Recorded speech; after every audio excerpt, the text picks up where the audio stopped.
Quiero empezar diciéndoles que no es caprichosa la elección de los invitados que tenemos hoy, porque precisamente en España, en Chile y en Ecuador, además de Colombia, son países donde en este año se han presentado protestas sociales que son muy distintas entre sí en sus realidades, aunque tienen algunos elementos similares y sobre todo unos retos para el periodismo que es válido destacar.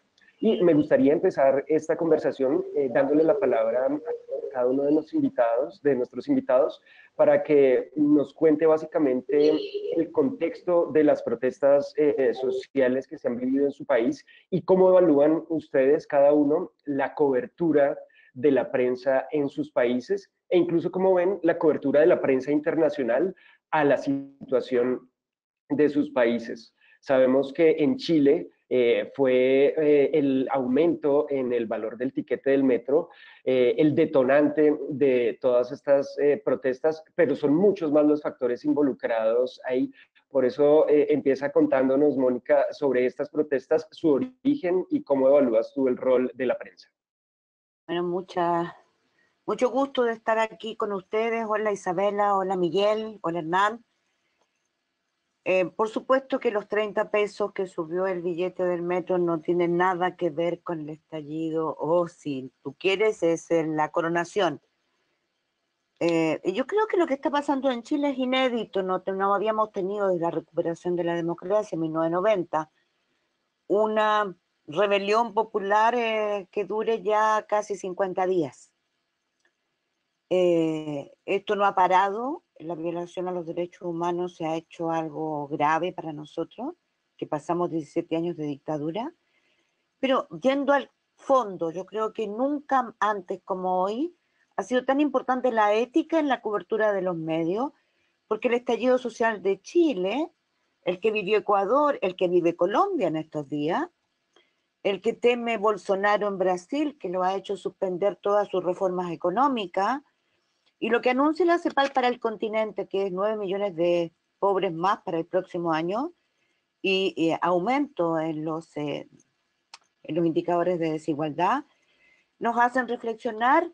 Y en Chile la gente se ha tornado muy contestataria, muy cuestionadora de la forma en que los medios de comunicación han dado cuenta, han informado de esta desigualdad. Y yo creo que ahí hay un tema muy profundo. Y es que la gente cree estar informada por las redes sociales, pero es el periodismo el que hace la diferencia. Es el periodismo el que te muestra, por ejemplo, cuáles son los abusos, por qué efectos tienen, quiénes los provocan y cuáles son los derroteros que hay, ¿no? Porque la gente se siente abusada. Hay un maltrato que es muy importante. Hay un maltrato de no reconocer cuán difícil es la vida para la gente más pobre. Y voy a decir un solo indicador. A mí me impresiona la falta de miedo que tienen los jóvenes hoy día y que demuestran los jóvenes hoy día en Chile frente a la represión policial que es cada día más brutal. Y es porque no tienen nada que perder. Hay una generación que son hijos de esta sociedad, son hijos nuestros, que hemos invisibilizado, que están acostumbrados a vivir entre balas locas porque hay pandillas de delincuentes que se pelean y mueren niños chicos, mueren mujeres embarazadas, mueren abuelos, por esas balas locas de las pandillas. Son poblaciones donde no hay árboles, donde hay basura, donde hay calles de tierra, donde la supervivencia es difícil y nosotros no la estamos contando. No estamos contando cuál es la concentración acelerada que han vivido nuestros países para que esa desigualdad seamos el continente más desigual del mundo y el más violento sin conflicto declarado. Ahí está el kit. No lo estamos contando. Y no estamos contando porque yo creo que, y en esto quiero ser cuidadosa, pero también cruda, hay muchos periodistas que están trabajando en la industria de defensa de la riqueza y en la industria de las noticias falsas. O sea, lo que enfrentamos hoy día no son noticias falsas, Eso lo hemos tenido siempre. Lo que enfrentamos hoy día es una industria de noticias falsas que tienden a hacer que el ciudadano se atemorice, tenga miedo incluso, sobre todo de la protesta. Han criminalizado la protesta, los medios, muchos, como en tu país, Hernán. Durante muchos años, protestar por las condiciones de trabajo de determinadas empresas era sinónimo de ser partidario de las FARC, y ahí están los falsos positivos, ¿no? O pelear por la recuperación de tierras de las cuales fueron apropiados por paramilitares o por bandoleros. Entonces tenemos mucho que recuperar y tenemos que entrar en una nueva óptica ética de qué es contar nuestra miseria, nuestra identidad, nuestra desigualdad, y hablar sin santificar a nadie. O sea, el mundo de los pobres no es el mundo de los buenos, como el mundo de los mapuches no es el hombre de los machos que son buenos maridos. El mundo de los indígenas tiene sus peros. O sea, tenemos que entrar a contar de verdad lo que nos está ocurriendo, por qué somos desiguales, cuál es la sociedad, si funciona el libre mercado o no funciona, y lo que hay es una concentración aceleradísima de la propiedad de los medios de producción, en donde, con esto quiero terminar, tenemos un mundo real, un poder real, que es el que provoca e incide más en la desigualdad, que está formado por una colusión entre el poder de las multinacionales y del poder económico local.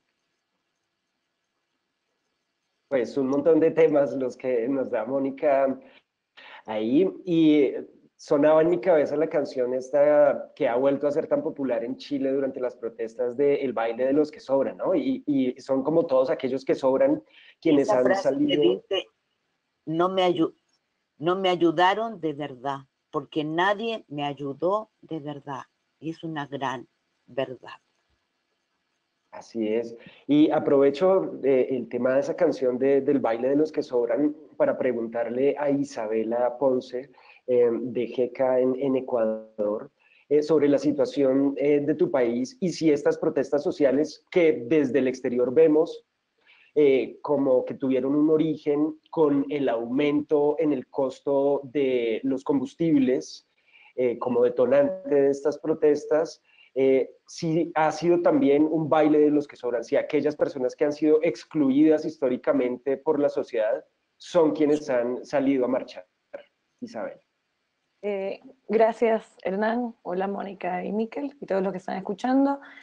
Al igual que Mónica, yo creo que la eliminación, o sea, la propuesta de eliminación de los subsidios a los combustibles fue el detonante, pero es un detonante, no se puede culpar o señalar a una sola causa. Lo que sí es que en 40 años nadie se había atrevido a quitarlo, ¿no? Entonces fue como esta reacción muy, muy violenta y muy, muy pronta. Y acá empezó con el anuncio del paro de los transportistas y a los 2 días se sumó el movimiento indígena. Y ahí es la parte donde yo quisiera como profundizar. En el año y medio, un poco más, que lleva el nuevo presidente de la República, realmente no ha habido un diálogo con los indígenas. O sea, al momento en el que él asume el poder y él dice como que a todos los sectores sociales nos queremos sentar a dialogar, los indígenas le ponen una condición, porque durante el gobierno de Correa, que duró 10 años, hubo mucha persecución judicial a líderes ambientales, muchos de ellos indígenas. Entonces, lo que pedían eran indultos y amnistías. Eran cerca de 100, casi 200 entre todas.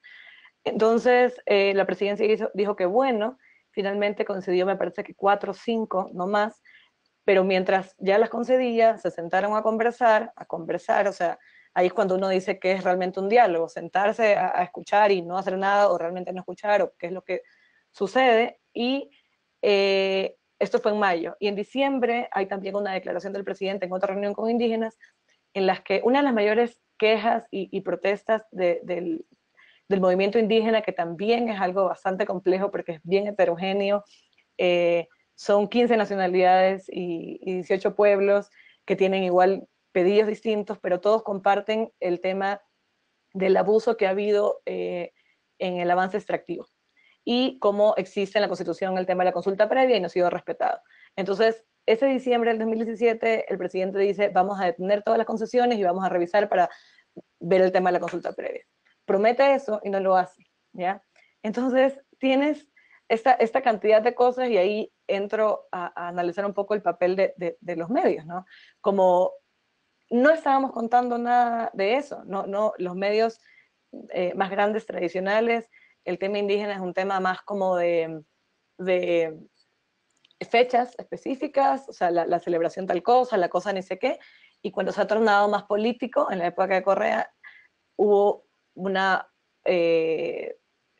como parcialización muy grande entre los medios que estaban en contra y a favor, como los medios que él controlaba y los medios que estaban... Y los que estaban en contra en ese momento cubrían mucho el tema indígena porque, entre comillas, les convenía esta fuerza que estaba opuesta al correísmo. Y de repente empieza ese nuevo gobierno que es más amable con los medios tradicionales y, como dice Mónica, también estos medios que tienen como grandes poderes detrás, y se deja de cubrir los problemas de los indígenas. Entonces, de repente, no es que, ay, se pusieron bravos, ¿ya? O sea, no es una cosa que fue así. Sí. Y ese contexto es tan importante. En el caso concreto de GK, nosotros somos un medio independiente que uno de nuestros 3 pilares es el tema medioambiental y derechos indígenas. O sea, como somos un medio que, como elegimos los temas más a profundidad, hemos viajado digamos, a lugares como súper remotos en la selva, en momentos bastante específicos, y escuchar a la gente allá que no tiene, o sea, realmente no es escuchada para nada, hay ahí una deuda muy grande de los medios y obviamente una deuda gigante del gobierno. Entonces, cuando estalla el tema del paro y ellos se movilizan a Quito, hay gente que dijo que eran 20.000, otros 50.000, pero nosotros estuvimos en una marcha que en un cálculo rápido habían como 25.000 personas y fueron los primeros días. Entonces, el decir estallaron, están bravos, no sé qué, ¿verdad? Es simplista, o sea, es no ver el bosque, ¿ya? Y yo creo que eso fue el principal problema, y el tema de la cobertura fue bastante irresponsable en muchas maneras.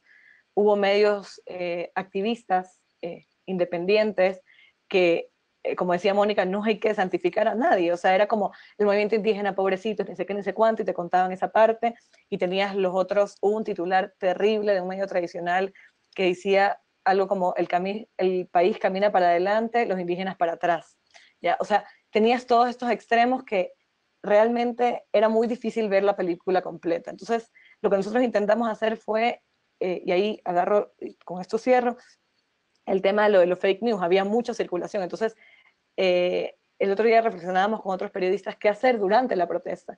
Y como hay una crisis tan grande, nosotros nos llegaba una cantidad de información, de rumores, de cosas que eran súper interesantes de investigar en ese momento, pero hubiese sido muy riesgoso en ese momento sacarlo porque podría haber aumentado la violencia, el rumor, el no sé qué. Entonces era como informar lo que estaba pasando, siempre atribuyendo a las fuentes oficiales, nunca, o sea, nosotros no hacemos breaking news, entonces nunca sucumbir a eso, sino a explicar las cosas. Una vez que se acabó la protesta, nosotros seguimos publicando. Eso fue el 13 de octubre. 2 meses de que comenzó, seguimos publicando cosas para explicar, ya en un momento de aparente paz. Porque digo aparente, porque de todos los diálogos post-paro, tampoco es que hay una satisfacción de los sectores que protestaban. O sea, siguen diciendo nos podemos volver a levantar. Entonces te das cuenta que no fue importante que haya el diálogo, fue importante y reivindicatorio para los indígenas que los escuchen sus exigencias y que se haya detenido el decreto, pero me preguntan qué estamos ahorita. No es que hubo el cambio, la transformación social. Entonces es muy, muy complejo, y yo sí creo que los medios tuvimos y tenemos una responsabilidad muy grande en precisamente lo que decía Mónica, cómo estamos contando estas desigualdades, no al momento que estallan, sino antes. Así es, pues como vemos hay varios temas que conectan a la situación en Ecuador y en Chile, y el tema de la exclusión social es muy importante. Ahora movámonos al otro lado del Atlántico y vámonos a España, porque hemos invitado a Miquel Molina de La Vanguardia de Barcelona, en esta ciudad donde la gente ha salido a protestar y se han presentado enfrentamientos, pero por causas bien distintas a las latinoamericanas, y es sobre todo el anhelo independentista catalán y las tensiones que existen con el Estado central español. Y es un lugar donde la desinformación ha jugado un tema clave y ha sido muy protagónica en la manera en que se comporta la gente que sale a las calles y cómo se comportan los medios de comunicación. Pero cuéntanos más, entonces, Miquel, sobre la situación de las protestas sociales y la cobertura de los medios aquí en España, específicamente allí en Barcelona. Buenas tardes, Mónica, Isabela, Hernán y toda la gente que nos está siguiendo. Os estoy hablando desde la Sala García Márquez de La Vanguardia. Tenemos una sala renombrada como García Márquez desde hace unos meses.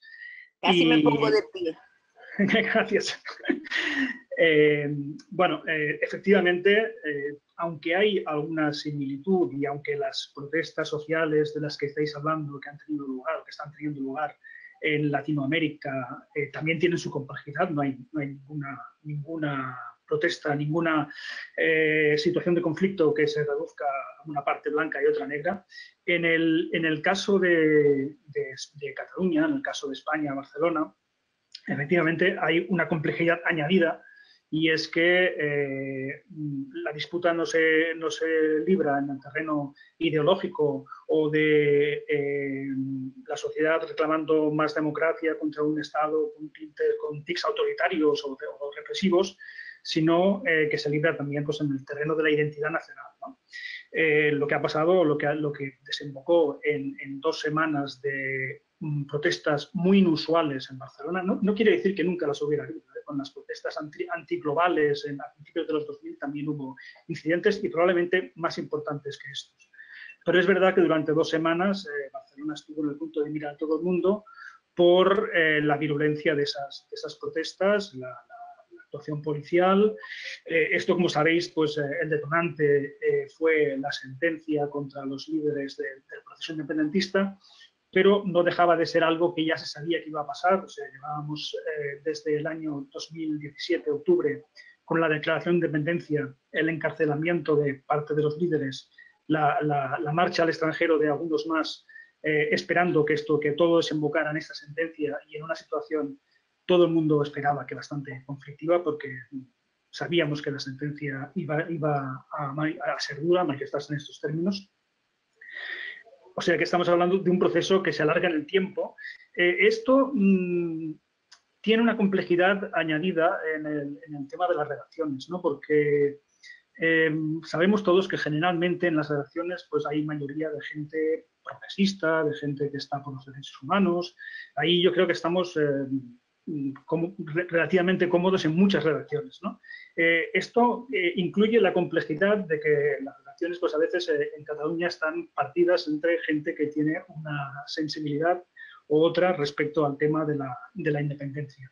Esto ha puesto a prueba, como decía antes Mónica de Chile, pues ha puesto a prueba los estándares éticos de nuestra profesión, ¿no?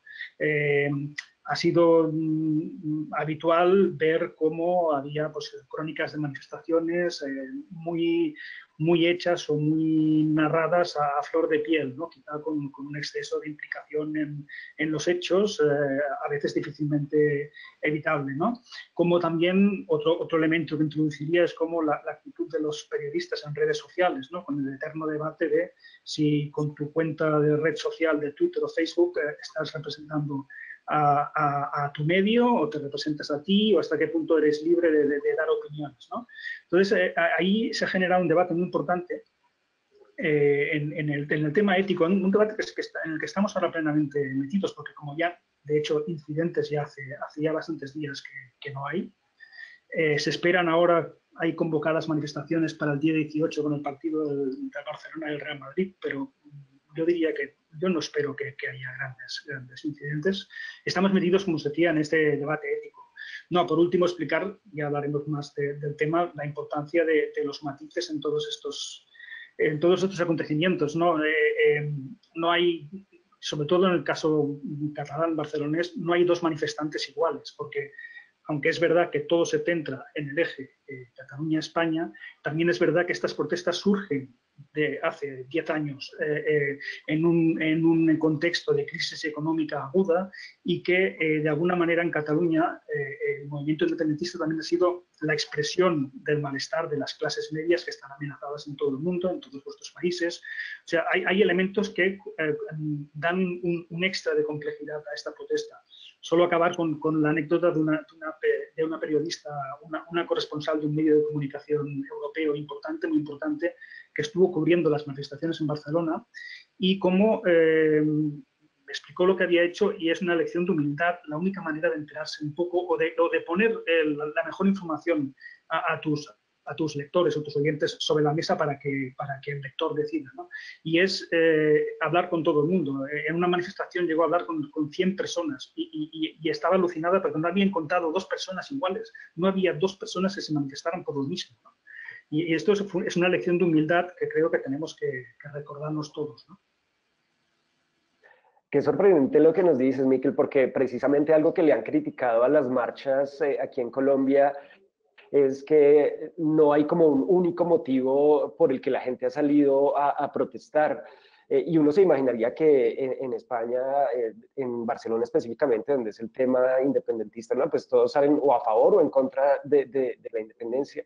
Y es lo que le han criticado a las marchas aquí, que no hay como una unidad y como que han permitido que se unan personas de distintos tipos de reclamos de distintas orillas, pero eso no es necesariamente malo y por eso quiero dar paso a un primer tema para que debatamos, ya luego de que cada uno nos hubiera presentado la realidad de cada uno de sus países, y es el gran reto que tenemos como periodistas y medios de comunicación de no estigmatizar a los manifestantes. Por ejemplo, aquí en Colombia, donde ya se han extendido por 3 semanas las manifestaciones, al principio sobre todo estaba la palabra vándalos y cuidado con los vándalos, y ya vienen los vándalos, los que van a destruir los cajeros electrónicos, los supermercados, las fachadas de los edificios, llenarlas de graffiti y todo eso. Y conforme han ido avanzando las protestas, bueno, sí se han presentado algunas de esas escenas, pero podríamos decir que en su mayoría las manifestaciones han sido pacíficas y tranquilas, destacando en especial los cacerolazos que se han presentado en distintos barrios de las ciudades, no necesariamente yendo hasta el centro de la ciudad. Y tal vez, Mónica, podemos empezar contigo. ¿Cómo ves que pueden los medios evitar estigmatizar a los manifestantes? Algunos incluso los han mostrado acá en Colombia como desocupados, como gente que no tiene nada que hacer en la vida, que no tiene trabajo, entonces decide salir a la calle y protestar. ¿Cómo evitar caer en esas estigmatizaciones? Bueno, es que hay gente que no tiene nada que hacer porque no tiene trabajo, ¿no? Efectivamente, hay gente que no tiene trabajo, que le falta plata para comer, que vive en lugares donde no hay plazas, donde hay basura, donde hay polvo, donde hay droga, donde hay violencia. Entonces hay gente que quiere salir de esos lugares. Fíjate, yo creo que el tema es el siguiente. Nosotros estamos en un periodo en Chile en donde el problema ha sido que si tú caminas por determinados lugares de Santiago, parece Santiago bombardeada. Y tengo que reconocerlo, ¿no? Esto no había ocurrido nunca en Chile. Los manifestantes han roto veredas, han saqueado muchos negocios, y hay que diferenciar el manifestante del otro, pero el otro es hijo nuestro. El tipo que rompe todo es hijo de esta sociedad. ¿Lo vas a matar? ¿Qué haces con él? Ojo, nosotros tenemos hoy día, como decía Miguel, nosotros no tenemos hoy día, ni en América Latina tampoco, un problema de autoritarismos, aparentemente, versus democracia. Es la calidad de esta democracia la que está en juego, sin necesidad de que se llame dictadura o que se llame lo que se llame. Por eso es más complejo y es necesario éticamente explicar el tema. ¿Quiénes son los vándalos? Un ejemplo. Nosotros en Chile tenemos el Sename, como lo tienen en todos los países, que son los hijos de que abandonan los padres porque no tienen dinero, porque son drogadictos, porque están borrachos, porque están enfermos, son adictos y el Estado no tiene dinero para curarlos. Bueno, esa gente llega a instituciones del Estado que se supone el Estado debe garantizarles el derecho a la vida, a la seguridad, a la salud, y son abusados sexual y laboralmente. Es un espanto. Son miles de niños que no tienen nunca, nadie les ha dicho qué bonito, un cariñito. Si a ti no te hacen cariño y te enseñan que solo es violencia, si estás desde guagua, lloras con el poto lleno de llagas porque nadie te cambia los pañales, nadie te incentiva, ¿tú puedes esperar que más grande sepas dar amor? No. Entonces, ojo con eso. Esa es una parte que debemos mostrar, porque nos hacemos los imbéciles con lo que no estamos haciendo, y eso es una falta ética. Estamos mostrando un mundo de gente bonita. Hasta la miseria a veces la adornamos, ¿no? Qué limpiecitos son, qué blanquitos son. Mentira, la miseria no es así. La miseria es fea, no huele bien muchas veces. Y es muy difícil incluso pensar en hacer el amor en condiciones de miseria. Entonces ahí hay un tema grave, muy grave. Lo que decía Miguel de hablar con mucha gente, es de verdad empezar a preguntarle a la gente de qué está descontenta, ¿no? A ver, ¿cuál es su problema? Porque de repente nosotros entrevistamos a mucha gente paternalistamente que cree decirnos cuáles son las razones del descontento. Es decir, nosotros estamos contribuyendo a la violencia al no permitir que hablen, que digan qué les pasa a grandes masas de la población. Y lo que está pasando en Chile es una rebelión de jóvenes, de esos jóvenes que pensábamos que no estaban ni ahí, y que la verdad es que no están ni ahí porque la corrupción, el descrédito del Parlamento, de los empresarios, con sus estallidos de fraudes millonarios que perjudican la vida de todos nosotros de una manera brutal y que no va nadie a la cárcel, mientras ellos por un celular que roban, un balón de gas que roban en el invierno para no tener frío, les dan 5 años y un día de cárcel, en cárceles que son asquerosas, escuelas del delito, mientras los empresarios roban millones y millones y millones y no van a la cárcel. Por ejemplo, ¿tú te puedes imaginar la indignación que provoca en una población que 3 multinacionales de farmacias, que son las que controlan todo el mercado en Chile, se coluden para aumentar los precios de los medicamentos hasta 400% más caros que lo que debieran ser? Lo que es criminal porque hace que los pobres no tengan dinero para comprar medicamentos. Porque la seguridad social, que no existe en Chile, no existe, no se los entrega. Eso es una política criminal. La corrupción mata. Eso es ético. Explicar por qué la corrupción mata. ¿Y les dan clases de ética como castigo? ¿Clases de ética? Entonces, ¿a qué voy? Sí, no podemos estigmatizar, pero no es tan fácil decir no estigmaticemos, separemos los violentistas de los pacifistas, de los que marchan pacíficamente, que en Chile han sido millones y que siguen marchando, pero los violentistas son hijos nuestros, como los asesinos de la dictadura eran nuestros. ¿Y qué hacíamos? ¿Los metíamos en unos tarros y los tirábamos al mar? Yo creo que ahí viene un gran dilema ético. ¿Qué hacemos con nuestros violentistas? Yo solo quiero decir que una de las cosas que me llena de esperanza hoy día, porque no la tenía hasta hace poco, es que esta gran rebelión de mujeres, ¿no?, que empezó con este grito, el violador eres tú, y que salió de una performance en Chile que dice el patriarcado es un juez. Ayer tuvo una nueva expresión con más de 10.000 mujeres seniors. Antes había sido de jóvenes. No hubo ni un solo desmán.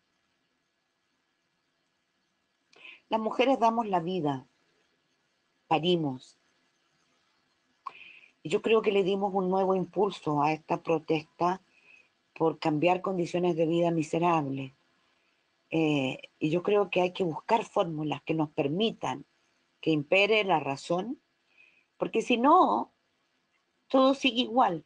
Y que siga todo igual es como decía Isabela, es que te explote en la cara con mayor fuerza y más violencia la rebelión después. Qué gran lección la que nos da Mónica.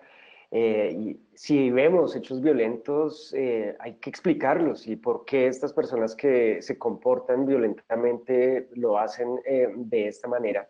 Y siguiendo con este tema de la estigmatización, y lo que veo es que la tentación del periodismo y de los medios es como a unificar los motivos de la protesta y mostrar como que quienes han salido a manifestar lo hacen por una misma razón y no es así. Y en Ecuador el reto debe ser especialmente difícil porque, como ya nos decías Isabela, los indígenas sí han tenido un rol protagónico en estas protestas que hemos visto, pero no se trata de protestas lideradas únicamente por indígenas, lo que sucede en tu país.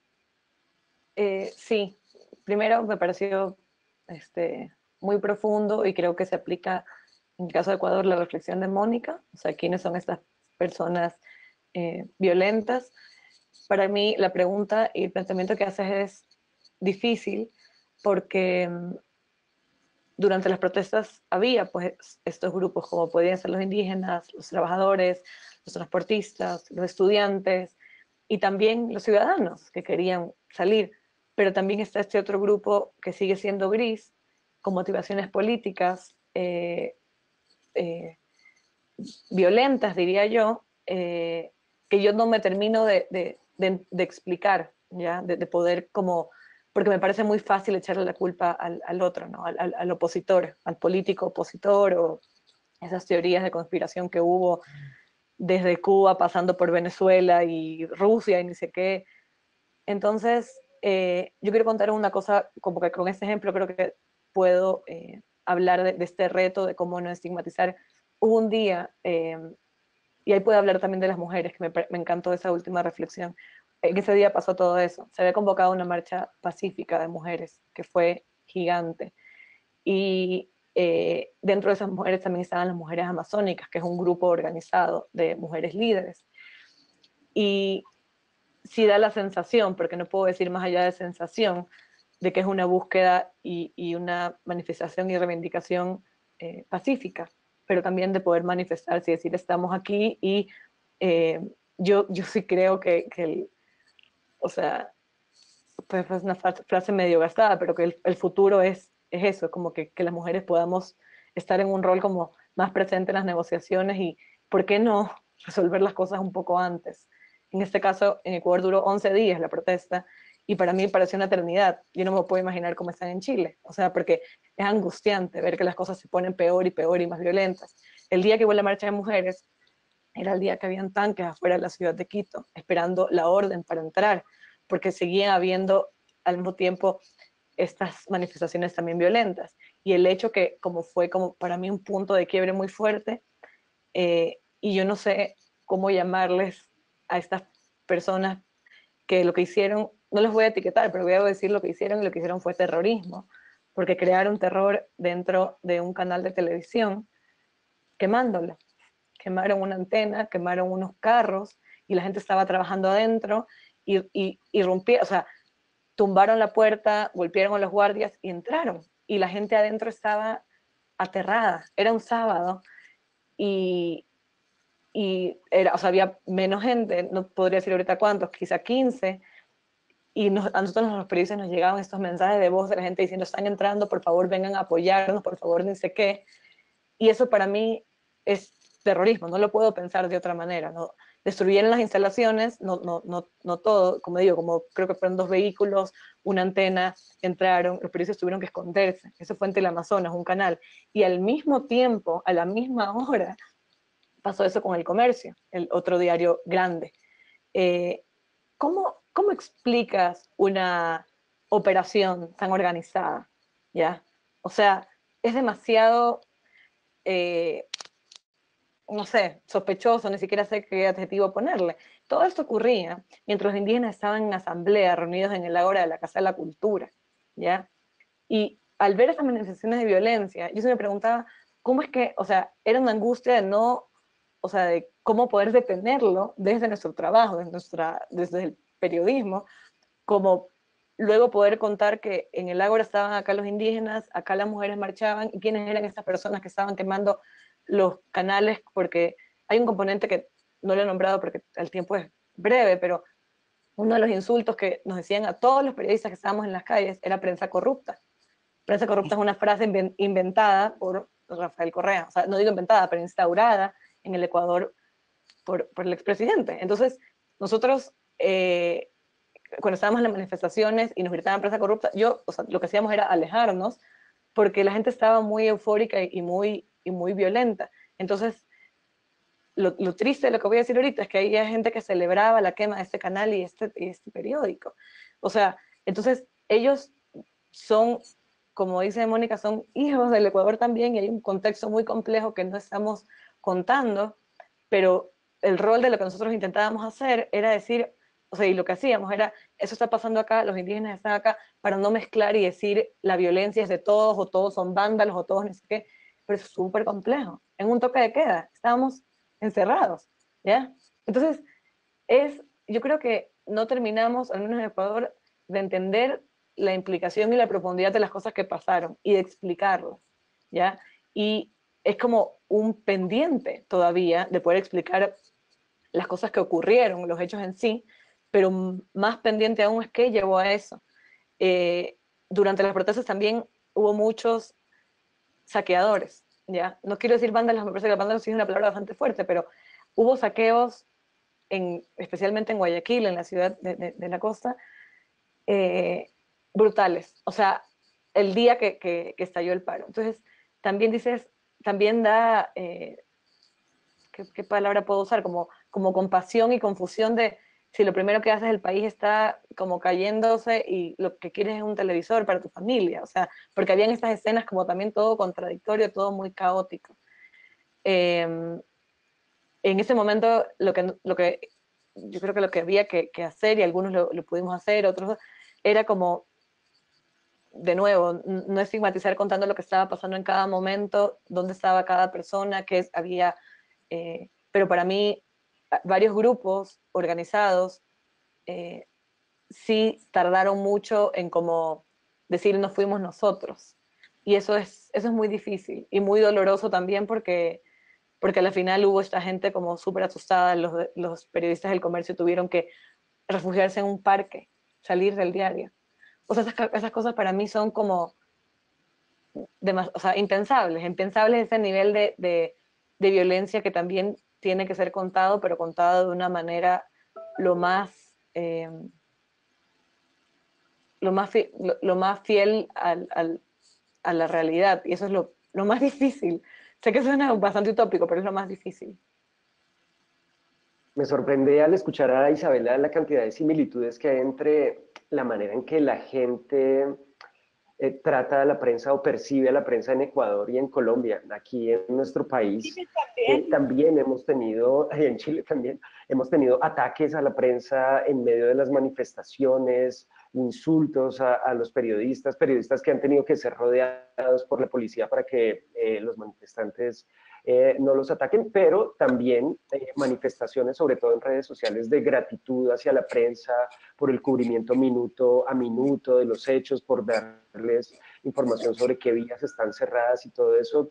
Y aprovecho para preguntarte, Miquel, allí en España, en Barcelona, ¿cómo perciben los manifestantes y la gente que sale a protestar a la prensa? ¿Se percibe como que hay dos bandos de la prensa, como que hay prensa independentista y prensa nacionalista, o no están así allí en Barcelona? Claro, la mayoría de las manifestaciones se han hecho en Barcelona, ¿no? Para poder tener una opinión equilibrada tendríamos que ver qué pasaría si se celebraran manifestaciones en Madrid a las que fueran medios de Barcelona a cubrirlas, ¿no? Claro, aquí el grito en las manifestaciones era prensa española manipuladora, ¿no? Que era cuando había alguna cadena de televisión o de emisora de radio haciendo algún directo desde las manifestaciones, era esto lo que se oía de la gente que se agrupaba detrás, ¿no? Para parte del independentismo, pues la actitud de algunos medios, no solo de Madrid, sino también de Barcelona, que no simpatizan del todo con su causa, pues genera esa tensión, ¿no? Yo, en cambio, aquí no veo tampoco que haya nadie que esté agradeciendo la labor de los medios, no es habitual, ni en redes sociales, ni en alguna cobertura concreta, algún medio que estos días ha destacado por una buena cobertura en directo de las manifestaciones, quizás sí, ¿no? Nosotros lo que intentamos hacer como medio, hablo un poco del mío, de La Vanguardia, ha sido intentar, evidentemente, no estigmatizar a la gente que estaba haciendo lo que hacía, esta minoría realmente minoritaria de personas que han roto con ese carácter cívico de las grandes manifestaciones independentistas desde hace 7 años para aquí, ¿no? Esa minoría que después de las grandes manifestaciones quemaba contenedores de basura y algún día algunos coches, creo que fueron 5 coches. Intentamos no estigmatizarlos, pero es verdad que son situaciones que en su momento crearon bastante peligro, ¿no? Barcelona es una ciudad muy arbolada y los contenedores los árboles están casi tocando con las ventanas de las casas, ¿no? Y ha habido alguna situación de auténtico peligro de que el fuego llegara a las casas, y lo mismo pasa con los coches, ¿no? Y claro, no estamos hablando tampoco de colectivos de gente que esté, ¿cómo lo diría?, que arrastre una exclusión social que le lleve a esto, ¿no? La minoría independentista que participaba en los incidentes graves posteriores a las grandes marchas, insisto, lo que pasaba justo cuando se acababa la gran manifestación, esto siempre ha sido así, esa minoría no pertenecía a colectivos excluidos, sino a núcleos muy ideologizados, muy comprometidos con la causa independentista, que quieren llevar esto pues hasta, incluso ha habido algunas voces en el mundo independentista que han hablado pues de que cierta violencia es necesaria para que el proceso independentista siga avanzando, ¿no? Esto había que explicarlo, sí. Lo que hemos intentado sobre todo es poner el foco sobre la gente pacífica, ¿no? Sobre las grandes manifestaciones y después sobre actuaciones concretas. Cuando la situación estaba con la máxima tensión, detectamos en Lleida, una ciudad que está a 170 kilómetros de Barcelona, una ciudad catalana, que un grupito de 20 personas habían interpuesto entre la gente violenta y la policía para evitar enfrentamientos. Al final recibieron de los dos lados. Pero el día siguiente lo que hicimos nosotros fue, con toda nuestra potencia de redes sociales y nuestro despliegue de medios que podemos hacer, hablar mucho de esta iniciativa, ¿no? Ponerlos muy en valor. Y aquel mismo día, en Barcelona, en una de aquellas situaciones en las que se avecinaba un desastre, enfrentamientos delante de la Comisaría de Policía Nacional, hubo ya 200 personas pues, que se sentaron en el suelo y recibieron también piedras de un lado y algún porrazo del otro, pero al final aguantaron y aquel día no hubo incidentes. Del mismo modo, también hemos puesto muy en valor a esos vecinos que seguramente, pues, independentistas o no, salían de su casa y se enfrentaban pacíficamente a los alborotadores, poniéndose delante del contenedor, entonces convirtiendo el contenedor de basura en un símbolo de la civilidad, ¿no? de la vida cívica, pacífica y dialogante, ¿no? Y entonces hay gente que defendía el contenedor de basura de su casa delante de esos intentos de quemarlos, ¿no? Más que nada, eso, intentar destacar en positivo todo lo que se hacía. Y luego otro factor, lo has citado tú antes, Hernán, en la presentación que has hecho, que es cómo se relaciona esto con la actividad de la ciudad, ¿no? Entonces, sí que hemos hecho un cierto activismo, por ejemplo, cuando hemos visto que en aquellas semanas la gente dejaba de ir al teatro, dejaba de ir al cine o dejaba de ir a las librerías. Ahí sí que hemos dado más páginas a la sección de cultura y hemos hecho un despliegue de agenda diaria fomentando que la gente fuera a las librerías. Alguien dirá que estábamos contramanifestando, ¿no? que realmente parte de los manifestantes o de la gente que está promoviendo este proceso pues debía querer que la ciudad quedara absolutamente bloqueada, sin actividad, para expresar la normalidad, a su juicio, de la situación que estamos viviendo. Y nosotros estábamos ahí contraprogramando, a lo mejor forzando una normalidad, pero en ese sentido pues, no sé, nos sentimos más vinculados también a la gente de nuestra ciudad que intentaba, sobre todo en el mundo de la cultura, salir adelante con todo este lío. Pues lo que nos cuentas, Miquel, me hace recordar un episodio que sucedió aquí en Colombia durante el segundo día de protestas, y es que en varias ciudades, especialmente en la capital, en Bogotá, fue necesario decretar un toque de queda, es decir, que nadie podía estar en la calle a partir de las 9 de la noche. Y esto porque se presentaron saqueos como los que nos contaba Isabela en Ecuador, de gente entrando a supermercados y llevándose televisores, bolsas de leche, etcétera, etcétera. Y esto generó mucho temor en la ciudadanía en general, pero al mismo tiempo generó una enorme ola de desinformación a tal tamaño que a través de grupos de WhatsApp comenzaron a circular rumores de que grupos de venezolanos, que tenemos un gran número de migrantes de ese país aquí, se estaban organizando para asaltar conjuntos residenciales esa misma noche del toque de queda. Entonces, que la gente se armara con palos, con piedras, que salieran a las porterías, a sus conjuntos para evitar que fueran a entrar estos vándalos.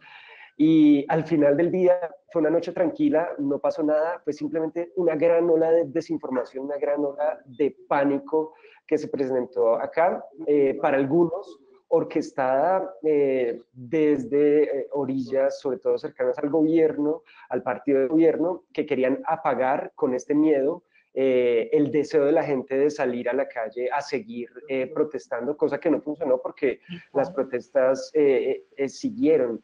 Pero aprovecho y les pregunto, ¿de qué papel ha jugado la desinformación en estos tiempos de protesta y de crisis social en sus respectivos países? Si quieres contarnos tú, Mónica. Bueno, lo que tú acabas de decir, Hernán, es la dicotomía que nos quieren colocar, ¿no? Es toque de queda, control militar, orden de cementerio versus protesta, versus la gente diciendo esto es lo que queremos mejorar. Y yo creo que no existe otra arma que el miedo para apoderarse del control de los movimientos de las personas. Y para eso la información falsa es clave.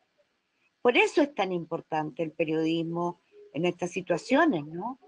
En Chile no teníamos necesidad de hacer el activismo de la cartelera porque los artistas se volcaron a la calle, las orquestas sinfónicas, cuartetos de guitarra, los actores. Era una cosa maravillosa, era muy, muy bonito ver, escuchar y cantar el derecho de vivir en paz de Víctor Jara. Se te ponía la piel de gallina y daban ganas de llorar. Porque volviste a sentirte unido a la gente de tu país.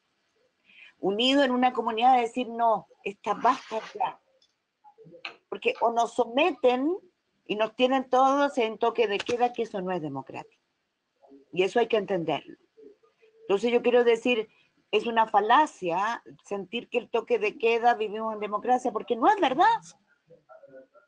Los militares deben estar en sus cuarteles, no deben resguardar el orden público. Y en muchos países se han aprovechado de condiciones especiales, como en Colombia, para sacar a los militares a la calle.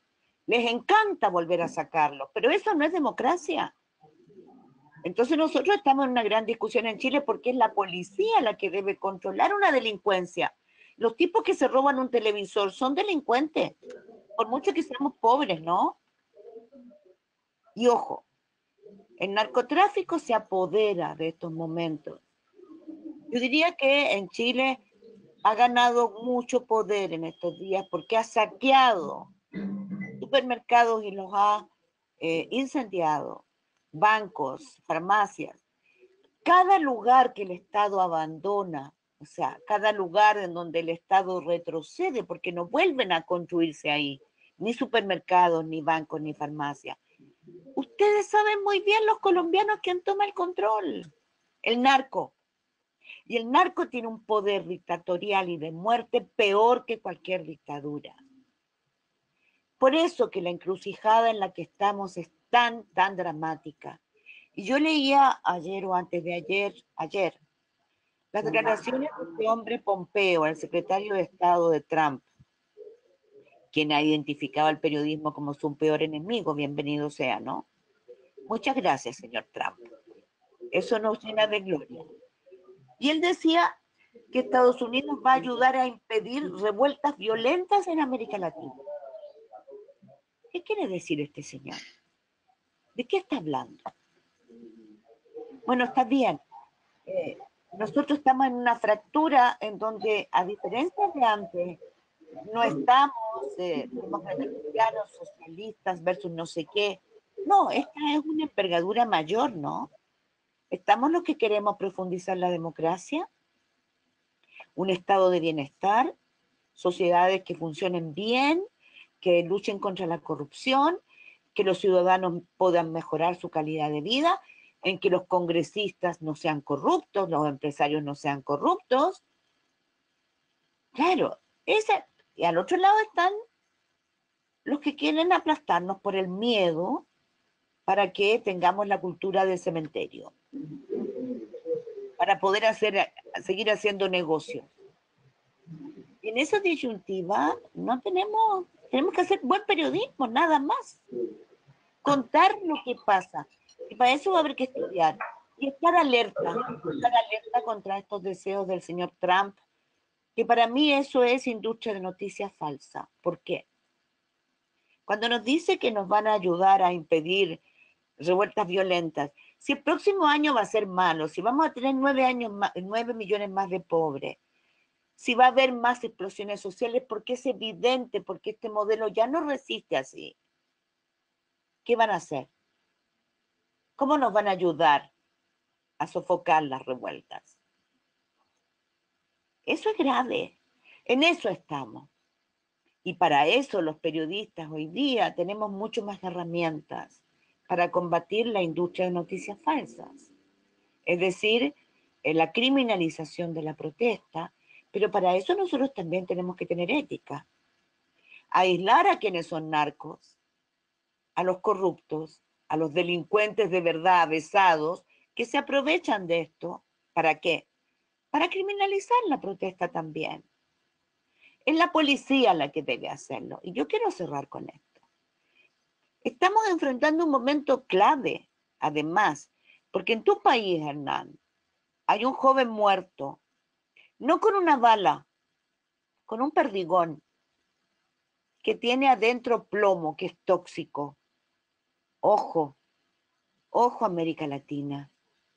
En Chile tenemos más de 240 jóvenes, en su mayoría, heridos con perdigones en sus ojos o en sus dos ojos. Esta protesta, esta rebelión que ya dura casi 50 días, va a quedar como una marca horrorosa. Los perdigones que buscaron dejar ciegos a quienes querían abrir los ojos para que nunca más nos sometan, nos acallen, nos impidan ver quiénes somos y hacia dónde vamos.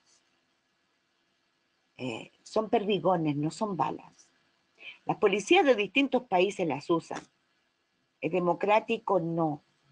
Hay nuevos peligros para la democracia. Y la ética impone que nosotros también digamos cuándo está en peligro la democracia de esta manera nueva hoy. Sí, lo que menciona Mónica fue uno de los episodios más tristes en estas marchas que hemos tenido aquí en Colombia, es la muerte de Dylan Cruz, un joven que estaba manifestándose y fue herido en su cabeza por un arma no letal, entre comillas. Así es. Es un arma no letal. Y eso terminó uniendo más a la gente y dándole un sentido a la gente para marchar en estas marchas que al parecer no tenían un único motivo para protestar. El desmonte del escuadrón antidisturbios, que son estos policías vestidos todos de negro, armados con escudos y con estas armas no letales, el desmonte o la reforma de la manera en que actúa esta unidad especial de la policía se ha convertido en una de las principales solicitudes de quienes han salido a marchar. Y aprovecho que Mónica nos puso a hablar de la fuerza pública, de la policía y del ejército, para preguntarle a Isabela de qué manera los medios en Ecuador han retratado la labor de las fuerzas del orden, que sí tienen algo que hacer, contener un poco las protestas, permitir que se lleven a cabo pacíficamente, pero es inevitable que a veces choquen con los manifestantes y a veces de forma muy violenta. ¿Qué dilemas éticos han encontrado ustedes a la hora de mostrar o no los casos de brutalidad policial o la manera en que la policía o el ejército tienen que hacer uso de la fuerza para contener las manifestaciones? Creo que, bueno, todas las preguntas creo que son difíciles en momentos de crisis como de protesta. Acá hubo 10 muertos, según la Defensoría del Pueblo, los datos de la Defensoría. Sé que no me estás preguntando sobre las noticias falsas, pero era como el paraguas de lo que estábamos hablando, y nosotros nos manejamos como súper cuidadoso. Era muy difícil porque circulaba como mucha información desde los activismos, diría yo, como otro muerto, y de repente no era. Ahí yo creo que también hay un deber muy importante de los periodistas, como no sucumbir a ese primicia. O sea, me parece una barbaridad que la primicia tenga algún valor en el 2019, pero había gente que caía en eso y hubo muchos medios que tuvieron que disculparse por difundir cosas que no eran ciertas. Sobre el tema de la policía, creo que nosotros, o sea, les voy a contar cómo lo hicimos, y esto es después de muchas conversaciones como estas, de decir qué hacemos, porque tenemos fotografías, videos, y estuvimos ahí comiendo, oliendo, cual sea el verbo, gas lacrimógeno, o sea, pues, como viviendo eso y pudiendo contarlo después de haberlo vivido, y esta fotografía y esta cosa, como interpelando también a las autoridades, porque dentro de todo este caos igual había ruedas de prensa y cosas, y preguntarles directamente. Una rueda de prensa es algo que nosotros no vamos a menos que haya algo que preguntarle a la ministra en ese momento de qué es lo que... Y hubo muchísimas manifestaciones de violencia desmesurada de la policía ante los manifestantes. Todo lo contábamos, pero también circulaban videos del 2014 de Perú, ¿me entiendes? Y eso también lo desmitificábamos, porque ese es el problema del momento, y como hay tanta rabia y tanto, todo como que se mezcla, se confunde. Nosotros, yo creo que una de las maneras de poder como dar voz, que es lo que contaba un poco Miquel, luego hubo unas comisiones en la asamblea que recibían a víctimas, y lo que hicimos fue como literal poder poner las transcripciones, incluso con audios de las cosas que ellos contaban. Hay personas que perdieron los ojos también. O sea, es como poder contar todo esto, pero al estar ahí, poder narrar lo que observábamos. También observar lo que lanzaban estos manifestantes más violentos en un momento muy específico. Contar todo el escenario y contar esa desigualdad. Eso también lo hicimos, ¿no? Como, o sea, ¿qué es lo que tienes tú? ¿Qué es lo que tengo yo en cuanto a armas, a protección? Acá se descubrió que el gas lacrimógeno que estaban echando estaba caducado. Entonces, tienes todas estas cosas. Ahorita como me parece increíble decirlo, me da hasta vergüenza, pero todas estas cosas era lo que había que que contar, ¿no? También, o sea, como gráficamente logramos capturar escenas de policías heridos, ya sea con sangre o algo roto, o sea, sin caer en el amarillismo, pero también poder contar lo que estaba ocurriendo. Y como policías ayudándose, también había una imagen, no es nuestra, pero circuló en redes, de como un cuarto chiquitito y había como 20 policías durmiendo sentados, todos como arrumados, de noche en un break mientras llegaba el otro día de protesta. Entonces, sí, cuando hubo excesos policiales lo contamos, pero intentábamos no caer en el extremo que ocurrió muchísimo con muchos medios del activismo de medios que se sumaban a un hashtag que decía el apellido del ministro, la ministra de Gobierno y el ministro de Defensa, y decía como Romo criminal, Jarrín criminal. Había medios que hacían eso. Entonces, yo entiendo que el estado de excepción no es democracia. Aquí hubo estado de excepción, hubo toque de queda, o sea, hubo tanques en las calles, hubo todo lo que no se debería hacer, pero también intentamos todo el tiempo como contarlo. Hay una escena que es hasta tragicómica de una tanqueta pintada como intervenida por manifestantes y dada la vuelta, ¿ya? Es hasta poético eso, ¿ya? O sea, como que poder ver las fuerzas, pero también demostrar esta desigualdad al final de las armas. Y el resultado son estos heridos y los 10 muertos. Yo hasta hoy creo que nosotros seguimos conversando con el equipo y como reflexionando sobre esas cosas, qué pasa si mañana estalla otra vez, qué vamos a hacer, ¿ya? Y creo que lo mencionaste al inicio, en este tema de la violencia y la protección y tal cosa. Yo no dije algo cuando hablamos de los periodistas y ese rechazo. Acá hubo un caso horrible en el que un manifestante le lanzó una piedra y le rompió la cabeza a un periodista. Es un periodista de televisión que visiblemente es conocido. Y es como que en ese caso fue un manifestante y muchas personas no contaban tanto eso porque como no era la policía, no querían contarlo. Entonces, es eso, ¿no? Yo creo que es muy particular, muy de caso en caso, nada de generalizar. Esas son las cosas que uno tiene que hacerlo con mucha responsabilidad, aunque parezca una obviedad.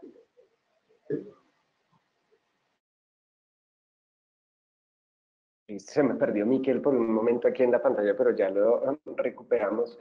Y te quería preguntar, Miquel, a propósito de lo que nos decía Isabela, este caso pues tan triste de un periodista al que le rompen la cabeza con una piedra.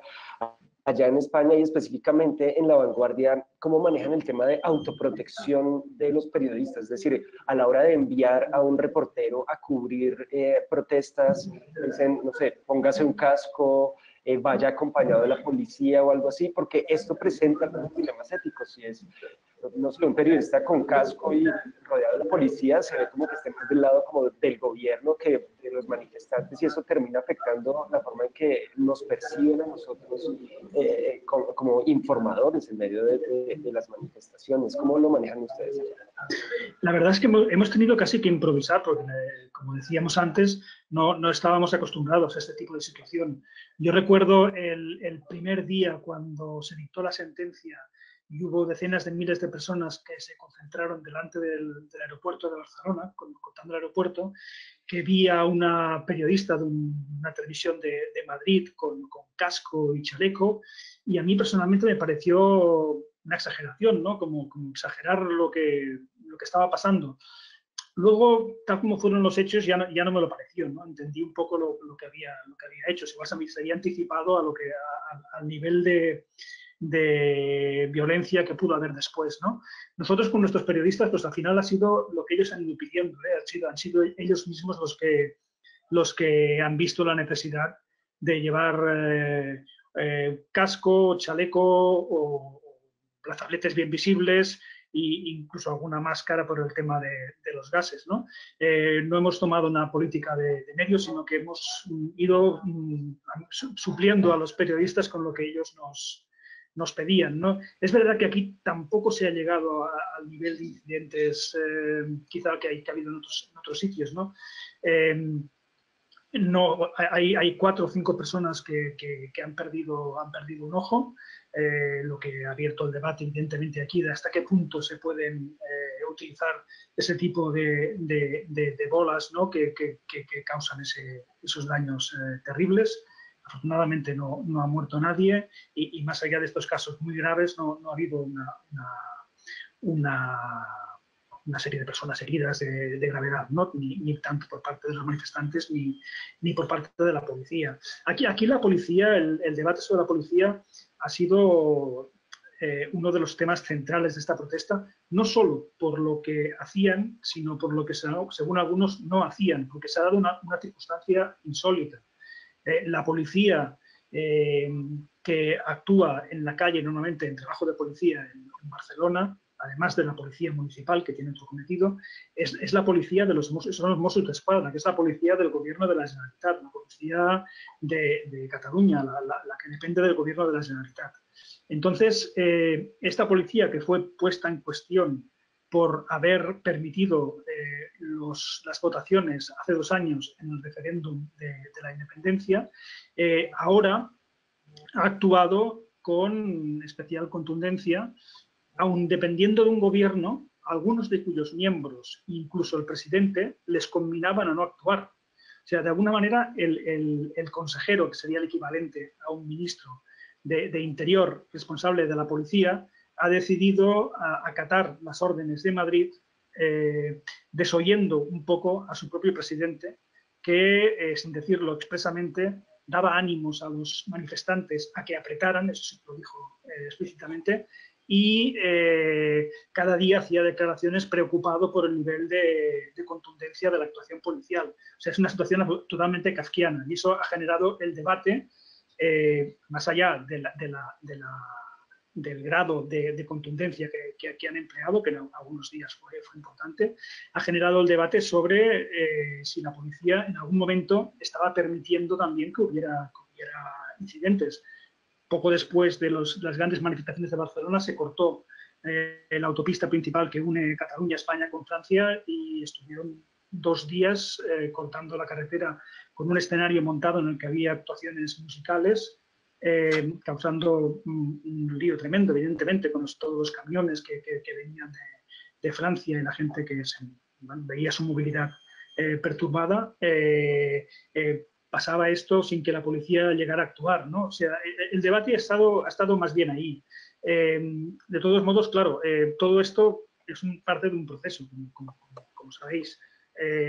La Policía Nacional, que depende directamente del ministro de Interior de España, del gobierno de Pedro Sánchez, también ha actuado y todo arranca también de la actuación que tuvo la Policía Nacional hace 2 años reprimiendo las votaciones en los colegios electorales catalanes, que, bueno, incluso nuestro medio, pues bueno, todos coincidimos en que había sido muy excesiva.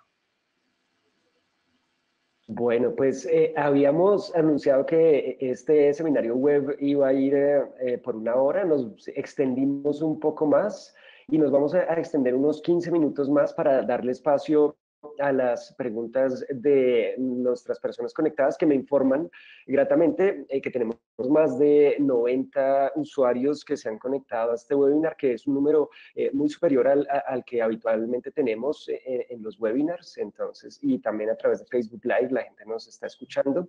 Entonces queremos invitar a quienes están conectados al webinar y al Facebook Live a que en la sección de comentarios escriban una pregunta para nuestros invitados.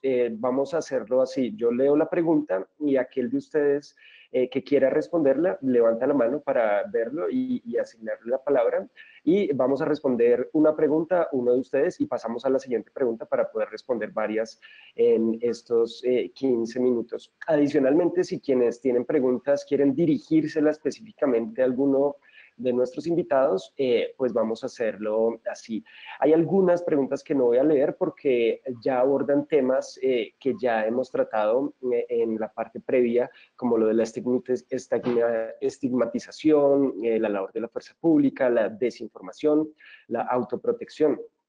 pero me llama la atención la pregunta de Alfredo Miranda, que nos recuerda el caso particular de Bolivia, donde ha sido calificado lo sucedido con la salida de Evo Morales como un golpe de Estado, y está el dilema de si es o no es un golpe de Estado, y este hecho provocó la indignación de la ciudadanía boliviana, que no está de acuerdo con esta narrativa, y envalentonó también a los seguidores del depuesto gobernante.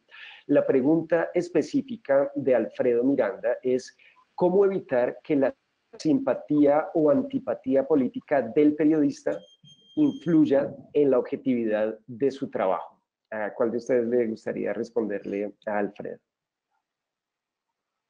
Bueno, este es el... Estoy Dale. Este es el gran tema, ¿no? Pedirle a un periodista objetividad, imparcialidad absoluta, neutralidad absoluta, es pedir algo imposible, ¿no? Porque somos seres humanos y todos estamos más o menos implicados en los hechos que suceden y por los cuales la gente se manifiesta, ¿no? Pero sí que es importante, yo creo, ahora lo diré desde el punto de vista de la jefatura de una redacción, más que dictar normas de obligado y generalizado cumplimiento, que luego es imposible aplicar, es el trato diario y continuo con cada uno de los redactores o de las redactoras, ¿no? Es el traje a medida. Si ves que alguien está dejando aflorar demasiado sus emociones y sus ideas personales, ya sea en la cobertura de una protesta o en su labor en las redes sociales, pues es hablar con esta persona y hacerle ver que ni le favorece a él o a ella como periodista, ni por supuesto favorece al medio cuando se está, pues eso, incurriendo en clichés, en fórmulas que te decantan por un lado o por el otro, ¿no? Creo mucho en el diálogo dentro de la redacción, más que apelar a grandes principios o dictar normas de redacción que luego, en fin, la gente no las cumple. Bueno, sí, Mónica, ¿quieres agregar algo? Sí, es que sobre Bolivia yo creo que estamos en un problema complejo, ¿no? Pero muy complejo y muy grave. Obviamente yo creo que a ningún periodista democrático le parece que lo que hizo Evo está bien hecho, ¿no?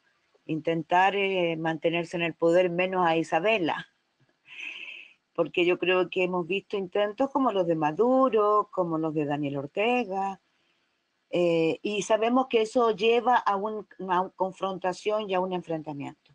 Pero lo que está pasando hoy día en Bolivia no me puede gustar.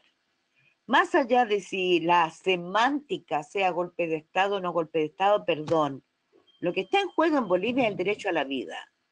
Están asesinando personas, están asesinando periodistas. Y lo digo responsablemente, acabo de hacer un taller en Argentina, en donde escuché los audios, estremecedores, de un periodista argentino que se fue a trabajar a Bolivia. A su jefe lo amarraron, otros periodistas lo entrevistaban amarrado mientras lo apaleaban, y a él le dio un ataque cerebral y murió solo en su pieza porque nadie lo pudo socorrer, y los audios son terribles. O sea, la semántica muchas veces, perdón colega, pasa a segundo plano cuando lo que tenemos que defender es el derecho a la vida. Da lo mismo Evo o no Evo, ¿no? Evo provocó un problema. Pero nos aparece un señor que llega a Palacio Quemado con una Biblia en la mano, diciendo que está por la vida, y lo que hace exactamente con sus seguidores es lo contrario.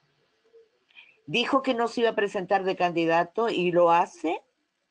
O sea, el juego del poder, el poder en países donde las riquezas naturales son tan importantes, en donde tener el ser dueños del agua, del gas, como en el caso de Bolivia, significa negocios de miles de millones de dólares. A mí lo que me importa hoy día, no si Evo qué hace en México, no.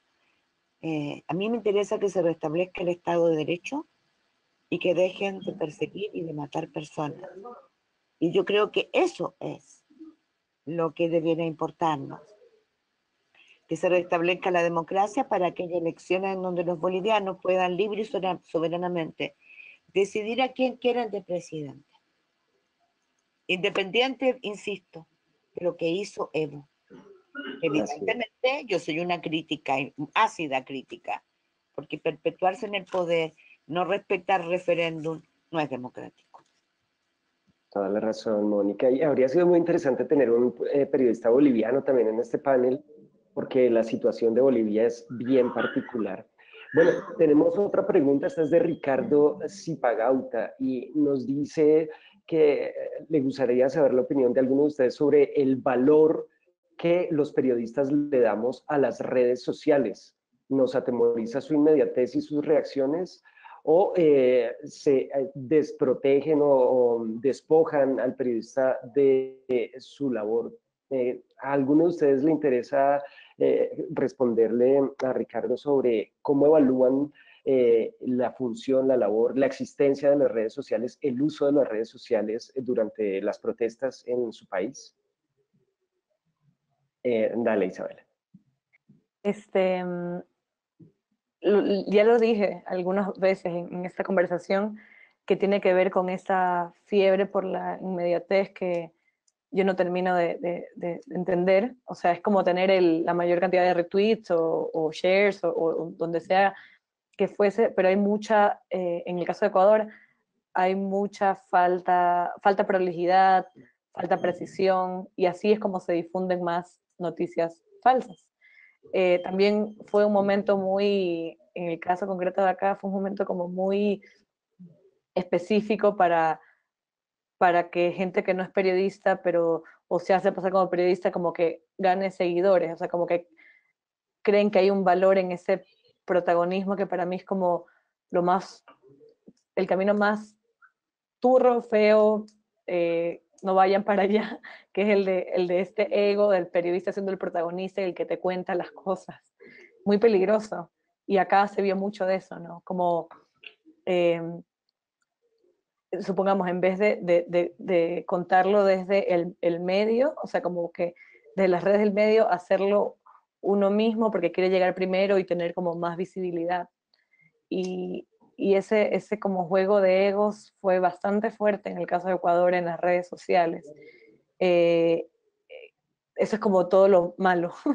Del lado como positivo y las cosas que permite, también es estas escenas en las que a veces periodistas no podíamos llegar y tienes a los ciudadanos grabando cosas increíbles desde no creer, o sea, de primer plano. Es más, ayer revisaba el tema de la muerte de Dylan, que es una reconstrucción de la Liga contra el Silencio en alianza con algunos medios, y tienen como capturas de videos de al menos, no sé, 10 personas, y la van como uniendo para reconstruir. Eso me parece brillante, y se logra a través de estos videos hechos con celular que en su momento fueron difundidos por redes sociales, y así es como se llega.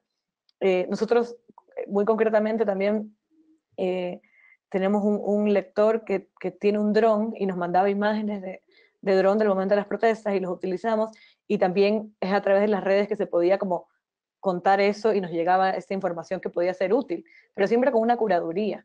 Para mí ese puede ser como la palabra clave, ¿no? ¿Qué es lo que vas a difundir? Porque tienes el otro extremo súper negativo. Creo que otra cosa muy curiosa que pasó era que los lectores extranjeros de GK, o sea, no ecuatorianos o ecuatorianos en el extranjero, se informan más por redes sociales. Entonces es como una mega responsabilidad, qué es lo que vas a curar para contar allí. Y yo, mi advertencia ahí es para los periodistas que están convencidos del protagonismo, o sea, que se pierden en eso, en ese peligroso pantano y espejismo que son las redes sociales también.